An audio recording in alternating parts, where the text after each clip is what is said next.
Kumalmaa 23 irraa kaasee addacite. Bosonni Baalee yeroo bara 1990 keessa gubatu nama ilmoolee leencaa torba baraaranii turan dubbisneerra. Ilmoolee leencaallee torboolee rakkannee turre parsanaalee ofii kiyya. Torban kana aanan illee itti kennaa turre hundumaanuu. Odeessaalee gaggabaaboo dabaaluun sagantichaa Firaa'ol Balaayi dhiyeessa.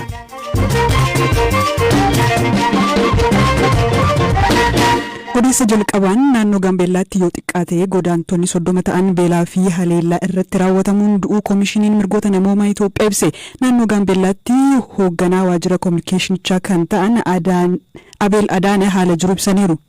Buqqaatota 400 ta'aniif da'oo taatee ka jirtu naannoo Gaambeellaa keessatti dhiyeessiin deeggarsa nyaataa mudachuu isaatiin baqattootni 30 ol ta'an lubbuu dhabu koomishiniin mirga namoomaa Itoophiyaa beeksise. Hoogganaa koomishinichaa damee Gaambeellaa akka ta'an obbo Abeel Adaane koomishiniin isaanii komii dhiyeessii deeggarsaa kaampiiwwan adda addaa naannicha jiran irraa isa qaqqabe irratti hundaa'uun kaampiiwwan 3 keessa haala jiru qorachaa akka turan BBC'tti himan. Koomishinichi hordoffii gochaa ture bu'uureffachuun akka lakkoofsa Itoophiyaa fulbaana 9 bara 2016 baaseen godaantotni 30 ol ta'an sababa adda cituu deeggarsa nyaataa fi hanqina nageenyaan lubbuu dhabuu ibseera. Hordoffii taasifneen yeroo adda addaatti deeggarsi nyaataa adda citaa akka ture mirkaneeffachuu dandeenyeerra. Kaampii Gunyeel keessatti deeggarsi dhiyaachaa ture caamsa 20 2023 irraa kaasee adda cite. Dabalataan immoo kaampiiwwan Tarkidii fi Kuulee keessatti immoo waxabajjiirraa kaasee dhiyeessiin deeggarsa nyaataa adda cituusaa hubachuu fi mirkaneeffachuu dandeenyeerra. Gargaarsi nyaataa adda cituusaa wal qabatee namoonni du'an jiraachuu fi rakkoon nageenyaas mudachuu mirkaneeffanneerra. Tajaajilli baqattoota deebisuu Itoophiyaa waajjira damee Gaambeellaa fi kan muummee keessaa kanneen dhimmichi isaa laallatu gaafannee namoonni sababa kanaatti du'an jiraachuu nu mirkaneessaniiru. Baqattoonni 30 ol ta'an dhiyeessiin deeggarsa nyaataa adda cituusaatiin wal qabatee lubbuun isaanii darbeeraa jechuudha. Kaampii Gunyeel keessa baqattootni 112 ka jiraatan yoo ta'u irra hedduun isaanii waraana Sudaan Kibbaatti bara 2016 mudate as lammiilee biyyattii irraa baqatan baay'inaan kadaachisedha. Baqattoota 72 ka qabate mooraan Tarkidii fi mooraa baqattoota 52 caalaniif da'oo ta'e Kuulee keessatti erga waxabajjii darbeetii deeggarsi midhaan nyaataa qaqqabee hin beekuu jedha. Koomishiniin kun deeggartootni idil-addunyaa deeggarsa kennan sababa adda kutaniif dhiyeessiin deeggarsa nyaataa buufataalee baqattootaa kunneen keessatti adda citee jedhan obbo Israa'el. Godaantonni kun nyaata barbaachaaf jecha bakka dahannoo isaaniitii alatti yeroo deemanitti haleellaan akka irra ga'aa jiru koomishinichi hubachuu obbo Abeel Adaane ni dubbatu. Deeggarsi erga adda citee booda lubbuun jiraachuu fi annaanis haa ta'u balfa keessaa waan sooratamuu barbaaduuf wayita socho'an namoota eenyummaan isaanii hin beekamneen yookaan kanneen qabeenya isaanii tikfataniin namoota saamamuu hin barbaanneen haleellaan irratti raawwatamuu danda'a.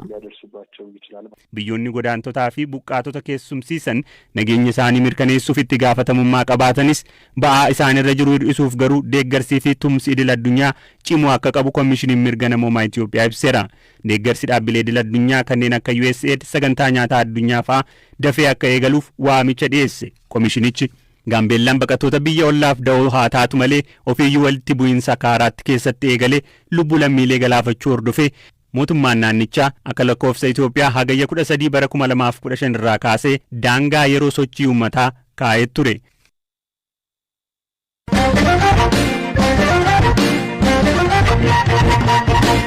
Naannoo Amaaraa godina Goojjam lixaa fi kaaba Shawaa iddoo tokko tokkotti hidhattoota faannoo fi raayyaa ittisaa biyyaa gidduu walitti bu'iinsi itti fufuu jiraattonni BBC'tti himaniiru. Godina Shawaa kaabaa magaalaa Shawaa Roobiit keessa namni jiraatan tokko fiixee magaalattiitti walitti bu'iinsi gaggeeffamaa akka ture BBC'tti hime. Shawaa Roobiit keessa walitti bu'iinsi jira. Achi siiqees daandilee gubbaa waraanni ni gaggeeffama. Magaala keessa sochiin hawaasaan jiru. Namni manaa gadi hin ba'u. Raasaa Ashaal magaalaa Shawaa Roobiitii fi kaleessa immoo naannoo Armeeniyaa keessatti walitti bu'iinsi gaggeeffamaa ture. Mana waan hin baaneef kanarraan beeku dilbata naannoo sa'a 5 eegalee garuu sochiin konkolaataa magaalaa Finfinneef Dasee gidduu adda citeera. Jiraataan magaalaa Shawaa Roobiit kan biraa maqaan isaanii akka hin ibsamne gaafatanis keessumaa torban kana keessa walitti bu'iinsi jabaan gaggeeffamaa jiraachuu himaniiru. Keessumaa torban kana walitti bu'iinsi jabaatu gaggeeffamaa jira. Har'as naannoo Raas Ashaal jedhamu konkolaattotni bakka hedduutti sochii dhaabataniiru. Kaleessa raayyaan ittisaa achii ol yoo dhufu daandii banaa dhufe. Amma immoo warri faannoo deebisanii cufaniiru. Magaalaa Shawaroobit keessa takka raayyaa ittisaatu gala, takka immoo faannootu gala. Ni jijjiirama. Yeroo ammaa warra raayyaa ittisaatu jira. Daqiiqaa 20 booda immoo eenyu akka to'atu hin beekamu. Raayyaan ittisaa gaara Caarree jedhamurra diishqaa hidhee hoteela guddaa Marsenaal jedhamu bakka 10 rukuteera. Engaddas shamarran lagatti huccuu miicaa turan 2 rasaasaan rukutamaniiru. Tokko ni duute, tokko madoofteetti.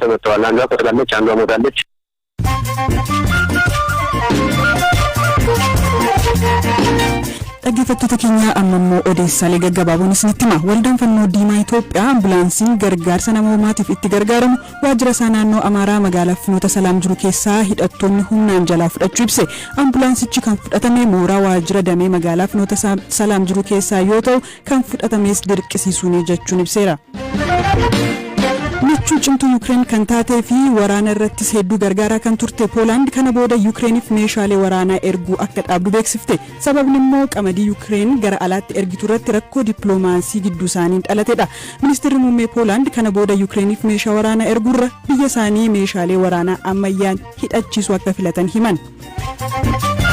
Venezuelaan mana hidhaa wanbadoonni akkaan hamoo ta'anii fi biyyattii keessatti beekaman to'atanii turan harkaa baasuuf loltoota 11,000 ramaduu ibsite. Wanbadoonni kunneen caasaa humna cimaa qabu kan qabanii fi humna mootummaallee kan sodaachisanidha.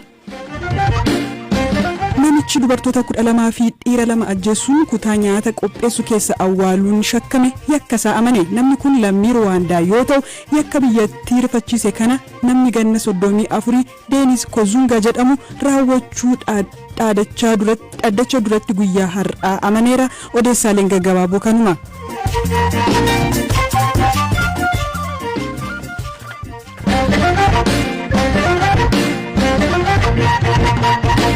Odeessaa aanuttiin darba. Paarkiin gaarreen Baalee jalqaba torbee kanaatti yuuniskootti galmaa'eera. Paarkiin kun yeroo garaagaraatti balaan ibiddaa irra gahaa tureera.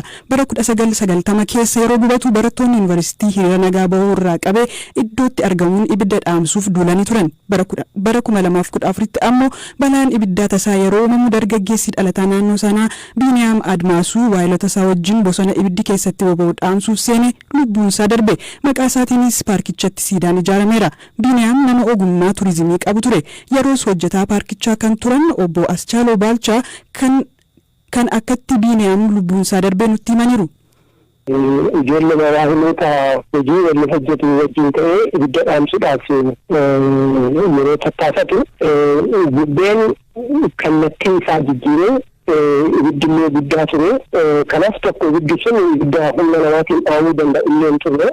Jaalalma paarkii fi jaalalma qabeenya uumamaa uumaadhaaf qaburraa ka'anii ibidda san dhaamsuu qabnaa jedhanii qilee keessatti seenanii ibidda dhaamsaa turan ijoolleen sun. Kanaaf qilleensi kallattii isaa jijjiiree yeroo gara isaanitti ibidda san oofu tokkoffaa ibiddi sun humna isaaniitii ol waan ta'eef ibidda san dhaamsuu hin dandeenye. Kanaaf ibidda jalaa miliquu qabanii tureeyyuu ibidda jalaa miliquudhaaf yeroo fiigan gara duubatti qilee guddaa isaatii gara gaaratti ol fiiguu qabanii tureeyyuu tabba san fiigee ba'uu waan hin dandeenyeef waayilota jalaa inni kufee hafee kufee taafuu ibiddi qaqqabeenii ibiddi sun gurbaa san nyaate.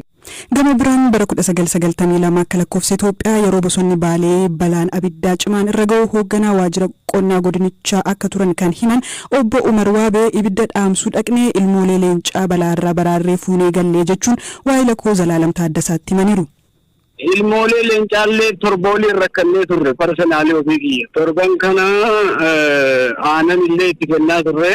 Booda ammoo akkuma neecharii jaraa keessatti yaa'u yoo sadarkaa wayii gaan ammoo gizee jarre aanan didantu jira. Gara foonii jijjiiramu.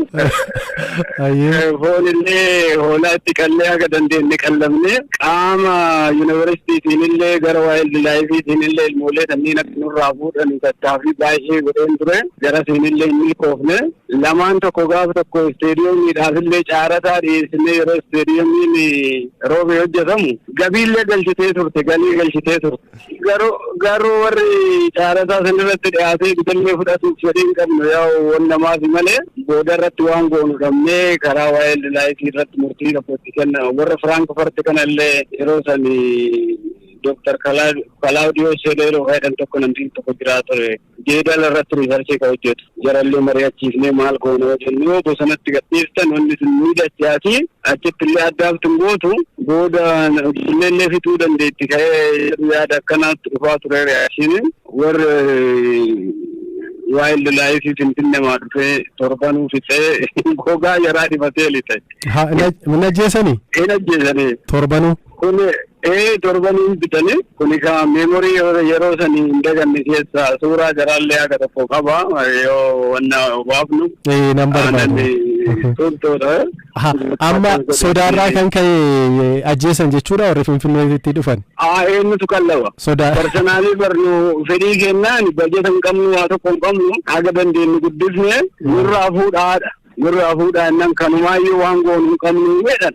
Gam tokkoon immoo namoota baay'een barattoonni yuunivarsiitii Finfinneerraa abidda dhaamsuu dhufanii balaan abiddaa yeroo sana dhimma siyaasaas of keessaa qabanatti fakkaata. Gam tokkoon waan akkanaas odeeffama yoo ragaa qulqulluun jiraachuu baatellee deebi'anii kan hidhaman kan adabbiin isaan mudatee rakkoon isaan mudatee kan biyyaa baqatan akka jiran dhagahama.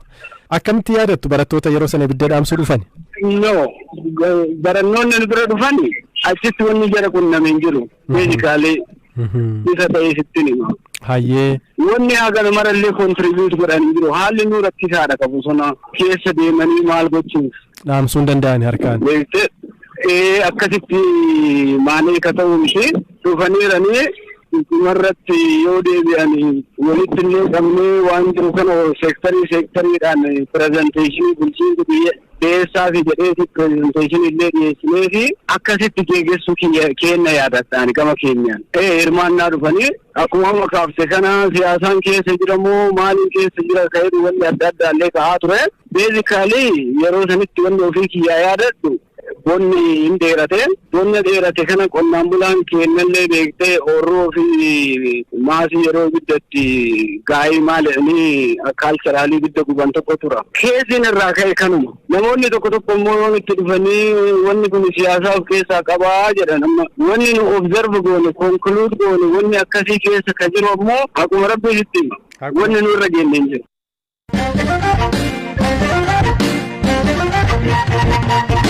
Sagantaa keenya xumuraan dargaggoo jaalala guddaa diizaayinii kopheef qabu barnoota odeeffannoo intarneeta gubbaa jiru qofaan gabbisee kophee Itoophiyaan alaa galchitu biyya keessatti hojjechuuf imala eegalee waliin wal simbarsiisna.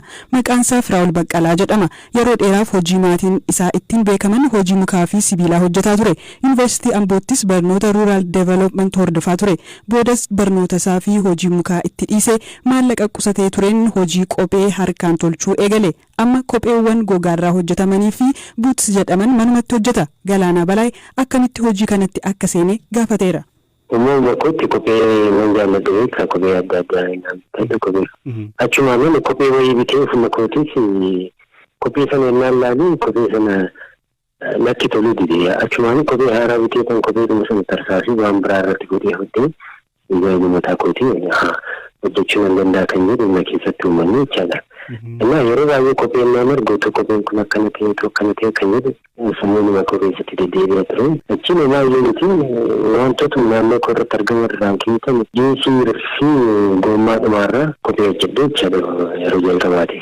Foolii isa fayyadamu mataarraa jiinsii fayyadamu jiinsii dhuma surree naannoo koo irraa yeroo baay'ee irraa jiinsii guuraa ture jechuudha. Ejaan jireetti waan hojjedhaaf naannoo koo ta'uu gurguraa namoonni jajjabeessuu maal jedhu suutuma keessa intarneetii irratti waayifaayi galfadhee noormaalii guutummaan guututti bakka akkamiin of barsiisuu qabu. Hojii isaa hojii baratamaa miti beektaa naannoo kanatti otoo hojii baratamaa ta'e bakka ta'e deemtee ilaaltaa of barsiistaa waan jettaa akkamittan of guddisuu danda'a. Akkamittan of guddisuu danda'a jedheenyaan itti yaadu intarneetni filannoo gosa jalqabaa naa ta'e. Even astinnaa amma ammaatti illee kopheen inni hojjetamu qaamaan amma ammatti arginu beeku dhugaa dubbachuu goote jechaadha. Sana booda noormaalii gara piraaktikaalatti gargaarjaan qabuuf kapitaalaa nan qabu hojii turaan hojjedhu irraa kapitaalaa sassaabadde hunda gara kanatti baay'ee bartee yoo godheen hojii kanatti hangalee jechaadha. Gara kanatti akka naannoftu kan si dirqisiise jaalala diizaayina kophee irratti qabdudha jechuudha. Inni guddaa jaalala diizaayina irratti hojii kana irratti qabudha. Fedhii koo hordofuun qabaa jedhee kan yaadee gara kanatti galuu jechaadha. Wanta internet irraa baratti sana lafatti buusuun qaba jedhee yaadeen even gogaa markaatodhaa qarshii 10,000 qarshii 5,000 akkasitti fidee irratti ofii leenjisee gogaan sun hamma baduutti jechaadha. Deemaan hojjetu immoo gatii dhuma ittiin bitee sana hamma naa deebisuu danda'utti kan hin deebisneef bu'aa bahii sana boodayyuu maallaqoota hedduu baay'ee hedduu itti baasee maallaqaa even maallaqni itti baasee maallaqni irratti nu jalaachisaa ta'u hundi anaanuma natti dhaga'amee hin beeku. Boru nama hojjedha kan jedhu boru waan guddaa akkan hojjedhu abdii guddaa gaana keessa jiruuf maallaqni yeroo irratti balleessu waan ittiin fakkaatu chaalenjoota baay'eetu jiru. Biyyiin qaba galman kaawwadde wayii jira. Bakka sana nan ga'a jedhee guyyaa tokkoof illee maniin tokko illee keessatti uumamee hin beeku. Tole kophee keessa jalqabaa gommaa konkolaataa fi huccuu jiinsii irraa hojjette hin gurgurte moon keessa. Isa dura akka uummattan tola namaaf laadde. Asuma hiriyoota naannoo koo jiran namoota naannoo koo jiran ittaan agarsiisanii ka gammadanii biyyoon harkaan nama barreessa maashinii qabu ture yeroo sana maashinii tokkitti ammas maashinii tokkichaan bitadhee filaat feeddii kan ta'e tokko harkaan hodha ture. Ittiin isaa paatarniin illee akkatti hojjetamu hin dandeenye waraqata normaan ilmitti irratti hojjedheetanii paatarnii isaa hojjedhee hin dandeenye. Isa jalqabaa namaaf laadde deemni sirreesseetan immoo ofii kootiif kaawwachuu jalqabe namoonni narratti ilaaluu jalqaban. Achi dhuuf hojjeteenanii qarshii 300 gaafurumis gurguruun jalqabe jechaadha. Inni naannoo yeroo sanaa nan gurgure bakka qarshii 600 nan gurgure. Anjiinsii fi isa sanarraa hojjetame jechaadha 2013. Garuu amma gabaa argachaa jirtaa jajjabaachaa jirtaa? Yeroo darbee karaa sooshaal miidiyaatiin namooti dhufee na dubbisee sooshaal miidiyaa irratti gadhiisanii amma yeroo namoonni baay'een hawwilaa jiru. Gooliin kun guddaan kopheewwan biyya alaatii galanii kopheewwan adda ta'an jiru si galee kopheewwan sana biyya keessa akka hin galle inni guddaan kaayyoon kun guddaan jechaadha.